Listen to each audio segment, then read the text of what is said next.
Project, we are excited to welcome you for the first... This meeting is being recorded. Apologies. On behalf of Campus Vote Project, we are excited to welcome you to the first ever regional summit for the Midwest region. We would like to recognize the organizations involved in planning today. This summit is hosted by Campus Vote Project and co-hosted by the All-In Democracy Challenge, All-In Campus Democracy Challenge, and Students Learn, Students Vote. The goal of our summit today is to network, hear from inspiring speakers, strategize, and be even more prepared for the 2022 elections. Here you can see the agenda for today. If you require transcription, please hit Enable Transcription. To begin with today, we'll be moving into randomized breakout sessions for networking. In your breakouts, we encourage you to introduce yourself and talk with your pod about the planning your institution has underway for the 2022 elections. At the conclusion of pods, you will come back to the main session room before moving on to the first round of regional breakouts. All right, while Chuck is getting the breakout rooms set up again, we certainly hope that you enjoyed the first session. We're going to be starting the second session very soon. And again, you have three options to choose from. The first is Why Politics. This is a panel of elected officials featuring Wisconsin State Representative Francesca Hong, Milwaukee Alderwoman Jocasta Zamarripa, and candidate for Waukesha Common Council, Alicia Helvensleben. The second breakout room is Civic Engagement for Those Who Can't Vote. This is ways to get every student on your campus involved in democracy issues. Raymond Partalin from the APIA Vote Coalition is going to lead that. And finally, we have a Public Policy Issues and Impact featuring Kansas State Representative Barbara Ballard, Dr. Edie Goldberg from the University of Michigan, and Nick Presley and Jay Grandis from the Pennsylvania Budget and Policy Center. And I believe those... I checked the box this time. There we go. And now you can scroll to the bottom of that breakout room white box and join any one of those three breakout rooms.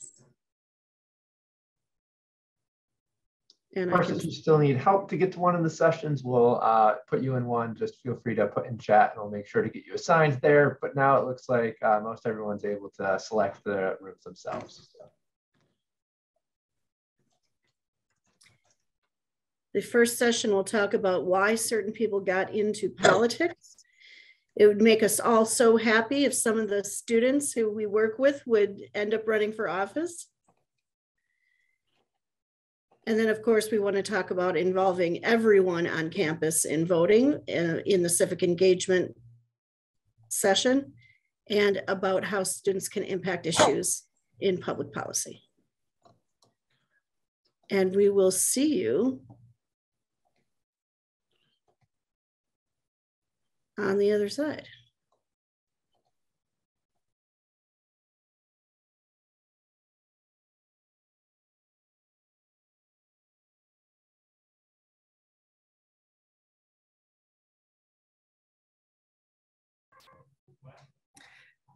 Hello, good afternoon, everyone. I hope everyone can hear me. If everyone can give me like a thumbs up, I would really appreciate that. Good afternoon, my name is Sebastian Canales, and I'm a student advisory board member for the Campus Vote Project, and it is my absolute honor to introduce our keynote speaker. Clarissa Unger is a co-founder and the current executive director of the Students Learn, Students Vote Coalition. Clarissa hails from Kansas, where she earned her Bachelor of Arts in Political Science, as well as her Master of Public Administration from the University of Kansas. She also holds a Master's of Science in Comparative European Politics from Trinity College of Dublin.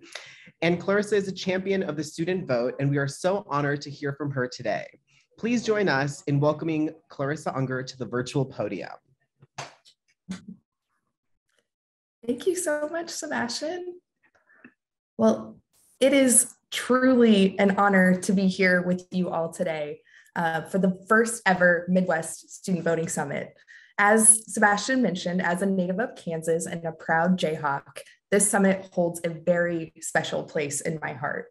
And while I'm joining you all today from Washington, D.C., where the cherry blossoms are in full bloom, I've been reflecting a lot lately about what's going on in states across the Midwest, particularly in Kansas. And not just because the Jayhawks are playing in the Sweet 16 tonight. About a month ago, I wrote an op-ed with the head of the Kansas Civic Engagement Table about the redistricting process in Kansas and the way new congressional maps have the potential to dilute students' votes. For those that might not be familiar, the new congressional map places the state's two largest universities, the University of Kansas and Kansas State University, into the rural 1st Congressional District, artificially combining the university's two distinct communities with a larger surrounding population whose needs and representative interests differ vastly from student voters. The new district's makeup has the potential to diminish student voters' ability to elect a representative to Congress who prioritizes the needs of university communities over the interests and priorities of a mostly rural population, who likewise are poorly served by being grouped together with tens of thousands of college students. And as a native of rural Western Kansas and an alumna of KU, all of which are now lumped together, I know and love both of these communities. These unique needs, qualities, and values that distinguish them from one another merit their own districts and representation. And the redistricting process uncovered no evidence that the communities themselves disagree. This challenge is not unique to Kansas. Across the Midwest, students and young people face gerrymandering, suppressive voting laws, and a number of other barriers to voting. But young people across the Midwest are also poised to have a disproportionately high impact on elections up and down the ballot in 2022. But you can't let any of those attempts to suppress your and your friends' votes hold you back from making your voices heard. Now, I promise I won't bore you too much with my own background, but I too started this work when I was an undergrad myself at the University of Kansas. After growing up in a small town in Northwest Kansas, I started volunteering with elections after getting involved with the Robert J. Dole Institute of Politics, a bipartisan institute at KU's campus that promotes political and civic participation.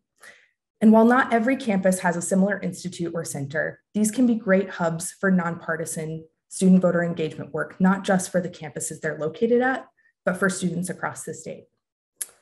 Not surprisingly, as Sebastian mentioned, I was a political science major, and at the time, I fundamentally understood the importance of voting, but it wasn't until I got more involved at the Dole Institute that I really understood that communities could gain power by voting, and that gaining power for your community was a really impactful way to influence legislation, affect representation, and combat injustices.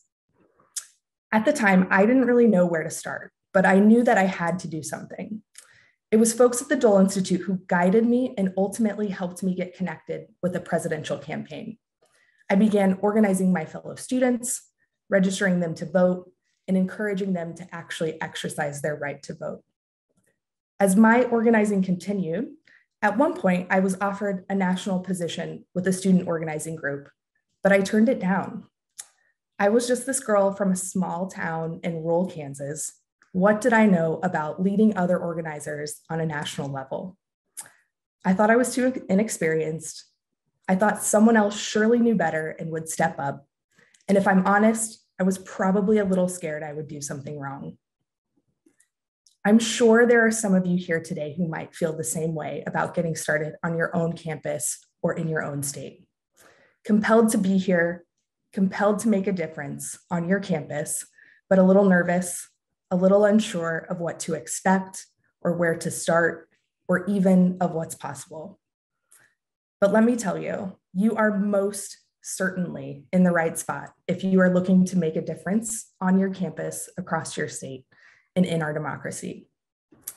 The truth is, though, that the work can feel isolating.